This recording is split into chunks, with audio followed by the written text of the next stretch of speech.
Regional ring రోడ్డుకి తెలంగాణ ప్రభుత్వం green signal ఇచ్చిన సంగతి తెలిసిందే. అయితే ఈ ప్రాజెక్టు పూర్తవడానికి ఎక్కువ కాలం పడుతుంది.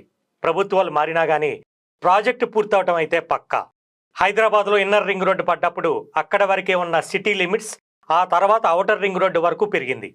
ఇప్పుడు రీజనల్ రింగ్ రోడ్డు ప్రాజెక్టుతో హైదరాబాద్ పరిమితి అనేది పెరుగుతుంది.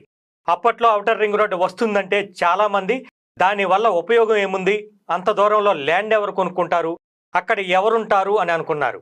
కానీ ప్రాజెక్టు పూర్తయ్యాక దాని రూపురేఖలే మారిపోయాయి. ఔటర్ రింగ్ రోడ్డు వచ్చాక ఇవాళ అక్కడ స్థలాల ధరలు పెరిగిపోయాయి. ఇప్పుడు ఔటర్ రింగ్ రోడ్డు లోపల గజం స్థలం 40,000 నుంచి 60,000 రూపాయల దాకా ఉంది. కొన్ని ఏరియాల్లో అయితే 1,00,000, 2,00,000 కూడా ఉంది. రీజనల్ రింగ్ రోడ్డు కూడా ఔటర్ రింగ్ రోడ్డు లాగానే లాభాలు తీసుకొస్తుందని నిపుణులు చెప్తున్నారు. ఎవరైతే రీజనల్ రింగ్ రోడ్డు దగ్గర రియల్ ఎస్టేట్లో పెట్టుబడి పెడతారో వారికి తిరుగుండదని అంటున్నారు. రీజనల్ రింగ్ రోడ్డు వరకు హెచ్ఎండిఏ లిమిట్స్